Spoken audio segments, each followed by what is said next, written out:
the way I discovered you was through your song Intuition, and it is probably one of my all-time favorite songs. And I found it off of a reel that you made, and I was just scrolling through, and the song comes up, and then every single line is better than the last. And I was just blown away at how smooth it was.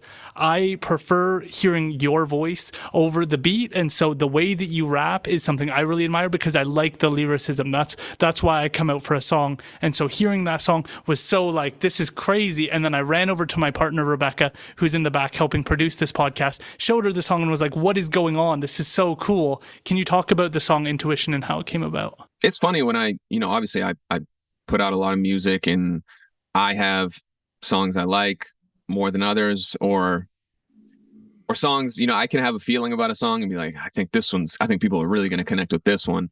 And then I could put it out and it doesn't connect with people the way I thought it would. Or the opposite feeling happens where I'm like, this song's kind of cool. I think a few people might enjoy it. Like but I don't think it's going to be like my biggest song. And then I could put it out and then that one will go viral. So I try to like take my perspective out of it when creating the music, I guess. But that's always hard because, you just feel certain ways about things. But the Intuition song, I knew it would do well because of the line, like the style of song it was, and kind of the punchlines, and that's like a style people like for me. But I had no idea it would kind of like went viral a little bit on Instagram and started taking off. So it was, honestly, I was pretty surprised, but I'm glad because that I could stand by that song heavily. So when people like, that was the introduction to a lot of my music to a lot of people, I was happy with it.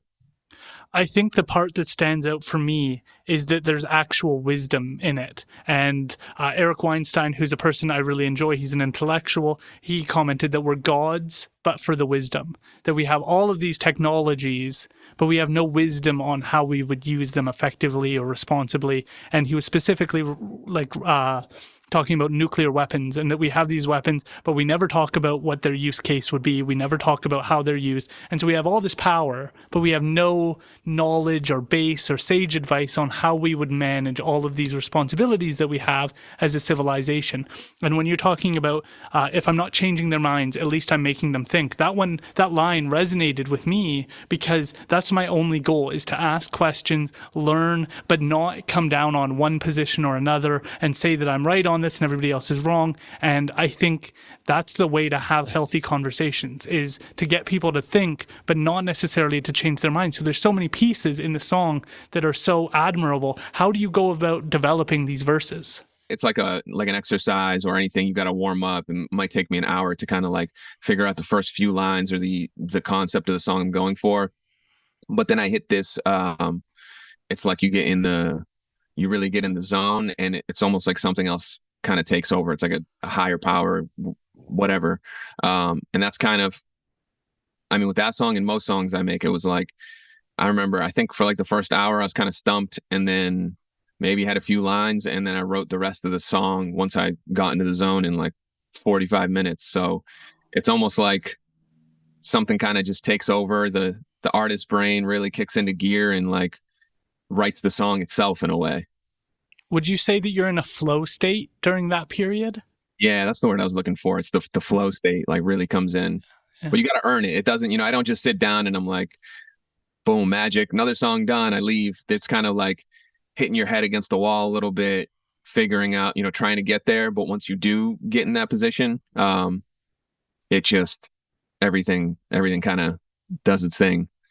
You mentioned this a little bit briefly, but when you have a line like took advice from the greats and refurbished it, when I hear that, it's like, that's exactly what a good person who's trying to grow should do. You should look at the others, learn from it, and then develop your own style based on that and modify it. But you say it so succinctly. When you do that, do you look back and go, like, that's a great line? Like, that's so, like, I want to get that framed and put that in a picture in my house. Like, that's the kind of line that, like, and I don't say that, but hearing you say it, it's like, that makes so much sense, and that's exactly what I'm trying to say.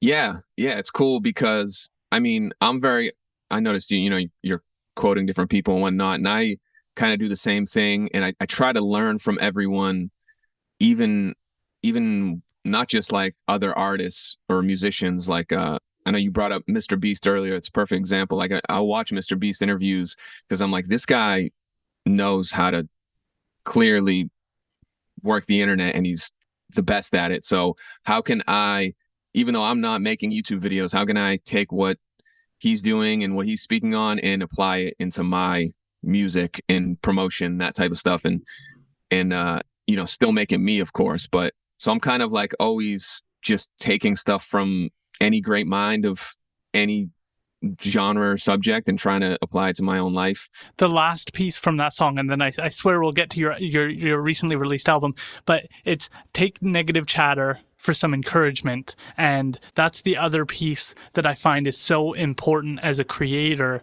is to think about the people who didn't believe in you. When I was starting the podcast, it was like, I knew everybody has a podcast. Like, that's the energy that you get when you start this, is everybody's done it. But have they done 100 episodes? Have they interviewed people for long form, short form? Have they developed a style of interviewing that works for them? And so you know that there's going to be those people who don't believe in you or think that you're just going to be like that other person and that you're not going to be unique. And so they're almost fuel to the fire. When you're having a bad day and you're like, I don't know, I'm not confident in this, they're almost that push. And that's such an important point, that when you're starting this, you need to know kind of who your enemies are, who you're thinking of on those bad days when you're feeling discouraged, to pull from that energy and to continue forward.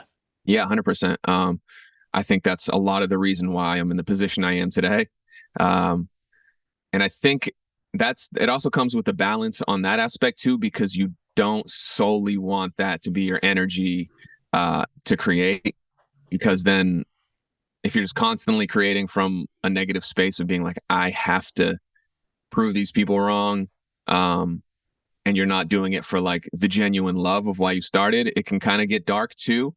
But it is an important aspect to like take those two things and balance them out. And like you said, when you're having those days where the general inspiration isn't there, you can be like, okay, let me pull from that part of the people who doubted me, or the person who said this, or that type of thing. Yeah, it's just finding that balance with it.